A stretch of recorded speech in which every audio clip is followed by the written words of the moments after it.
Hello everybody, welcome back to the channel and another What's in There. I'm not going to finish off the sentence.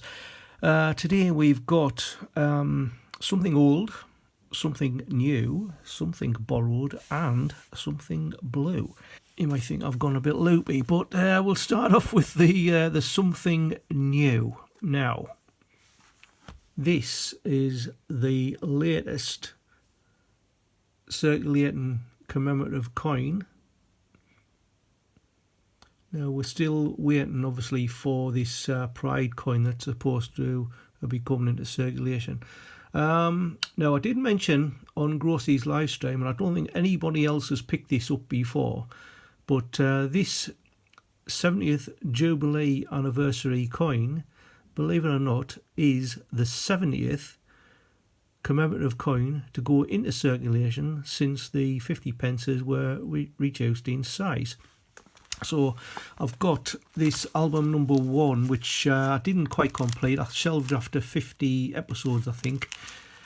So there's 12 on each page. Now we'll need obviously Kew Gardens. Well, actually we don't need the Kew Gardens. I moved it from there into the Big Daddy album.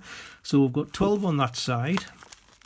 12 on that side, which would include the athletics. 12 on that side, which would be goalball. 12 on this side, which would have been wrestling. So that's how many? 4 pages, 5 pages. Down at the bottom we've got the Tilly of Gloucester, so that is 60 coins.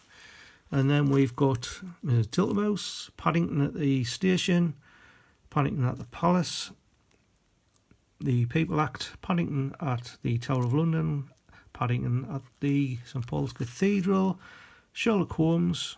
And then we've got Brexit and diversity, which went into circulation in 2020. So we've got 5 pages full, so that's 69, and this one makes 70. So quite an unusual fact.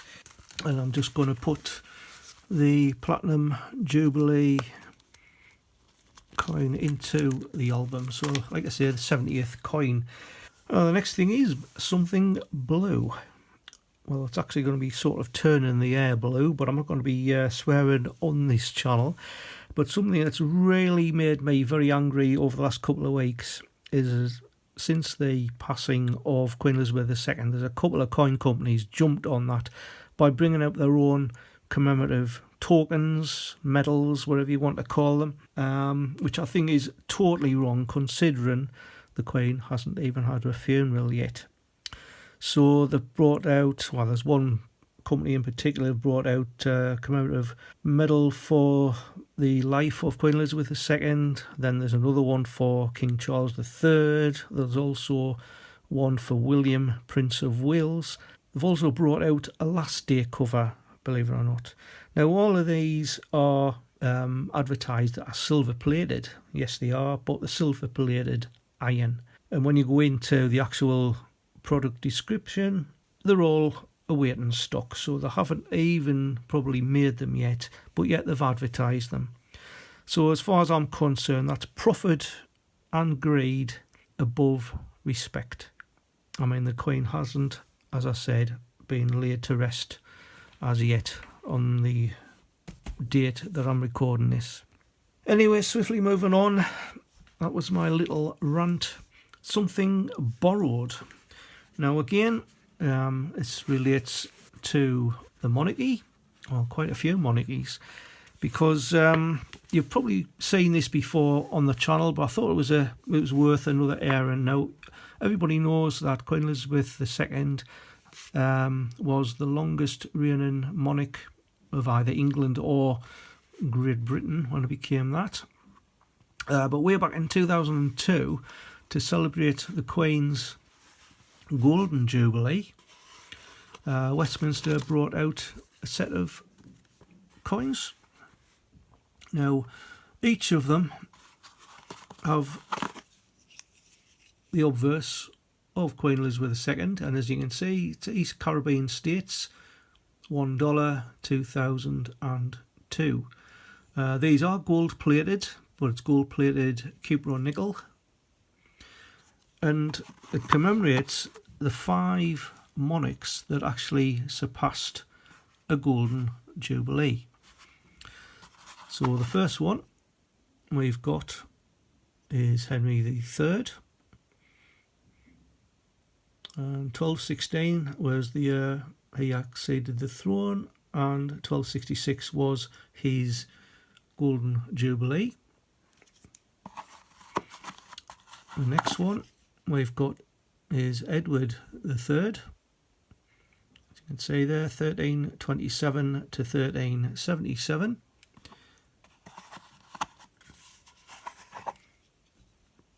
The next one, George III, from 1760 to 1810. Obviously they did reign a little bit longer than that. Then of course we have Queen Victoria, that she acceded the throne 1837. Her golden jubilee was 1887, and she passed away in 1901. And of course Queen Elizabeth II. So Queen from 1952 up until 2022, but her golden jubilee was 2002. Now, as I said, something borrowed, because these actually belong to my daughter Emma. So it's got some interesting facts here. I mean, there we are, Henry III. He actually came to the throne aged 9. When a lot of kids would have still been at school these days. Edward III, he was a little bit older. He was 14. And as you can see, it's got the date of the reign, what the year they were actually born, and the year that they actually passed away. Now we've got George III. It says remembered mainly for his insanity. But I reckon he was only insane for the last 10 years of his life. And you can pause this and read it at your leisure. And then we've got Victoria, and of course Queen Elizabeth II. So it's a very, very interesting set. And I'm pretty sure that Emma wouldn't mind me showing that again. Like I say, I did show it on What's in the Box. I think it was maybe a couple of years ago, maybe. Now, last but not least, something old. I think, I have already cut this off. And for Ian Ritchie's benefit, I did use the scissors. And it was something that I bought on eBay, and that's the bit of bump there.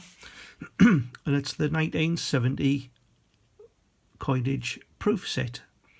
Now strangely, this was actually advertised as brilliant uncirculated, and it was never done as a brilliant uncirculated set. So let's have a look inside. See what we've got. Oh. So a bit of information.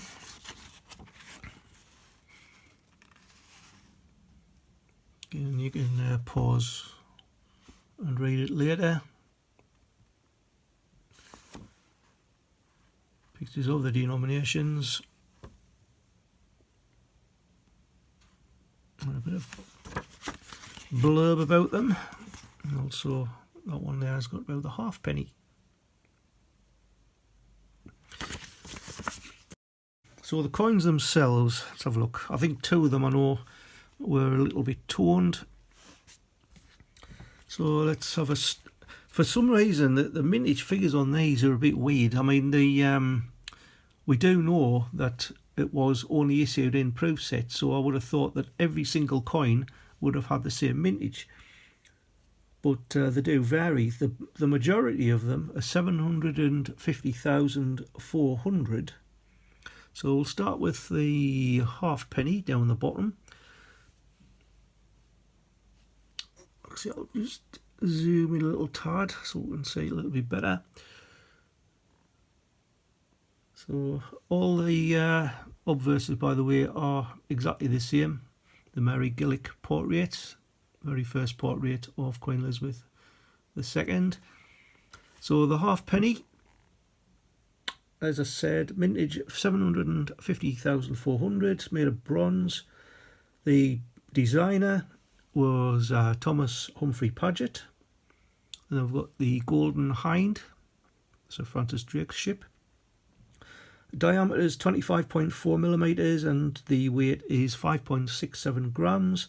It was actually demonetised on the 1st of August 1969. Now we'll move on to the penny. Unfortunately, it has got a little bit of toning down the bottom. It's a bit difficult to pick it up on this camera because I've got the light on as well, which is shining. But the penny again, mintage of 750,400. Alloy again is bronze. The reverse designer for this one was Charles Walter Coombs, and it's the seated Britannia. A diameter of 30.8 millimeters.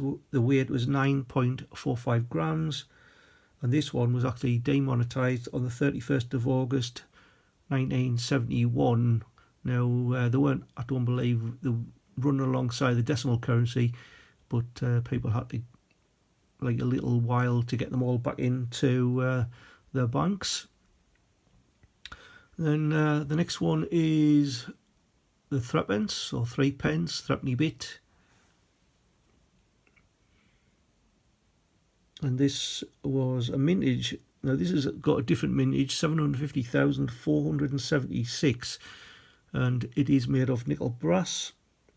And the designer was William Mervyn Gardner, who did the Tudor Rose design on the 20 pence when that first came out in 1982.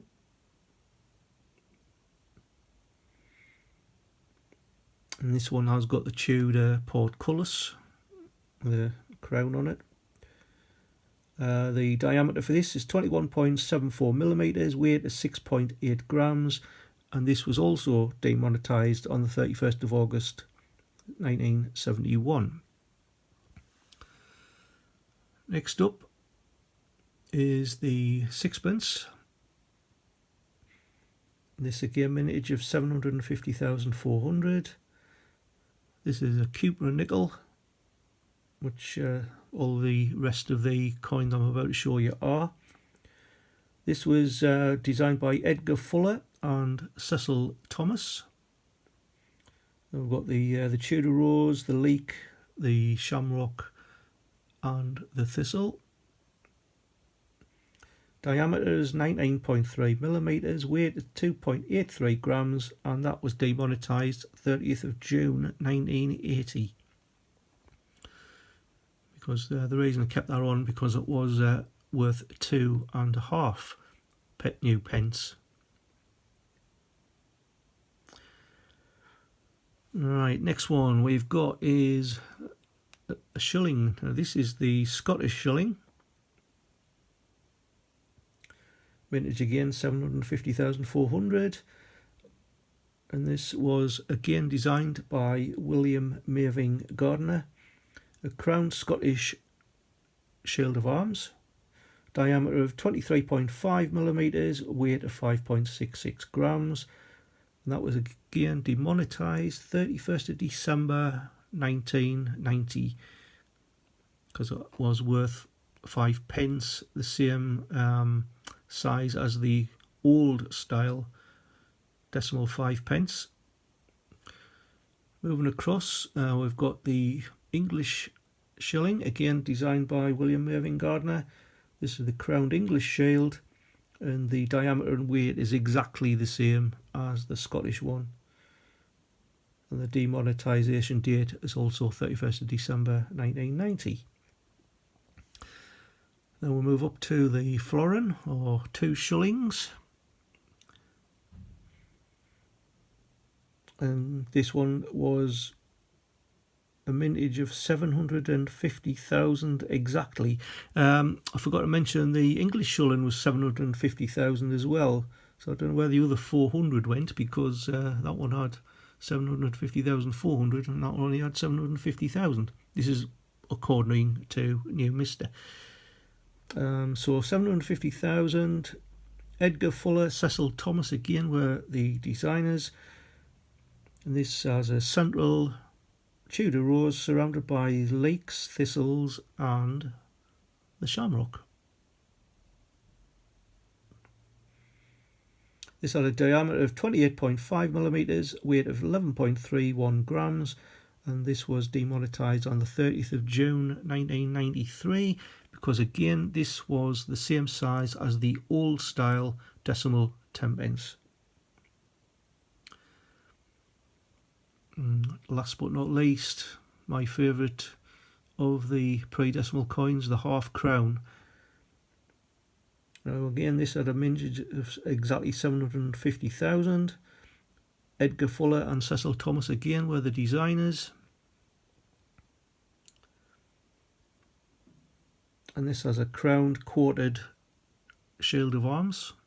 So you've got the Irish harp, the English lions either side, and the Scottish lion rampant.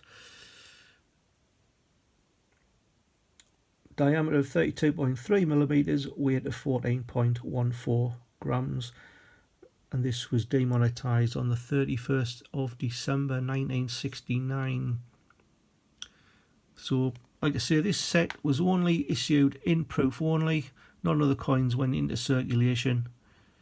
And at the top, obviously, we've got this little Royal Mint token.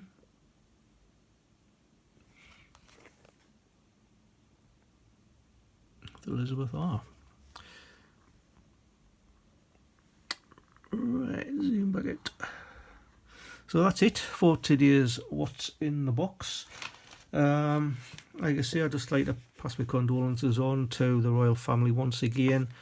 And until the next time, just put everything back in the shot. Just like to say thank you for watching. Keep on hunting. Enjoy yourselves. I'll see you in the next one. Bye for now.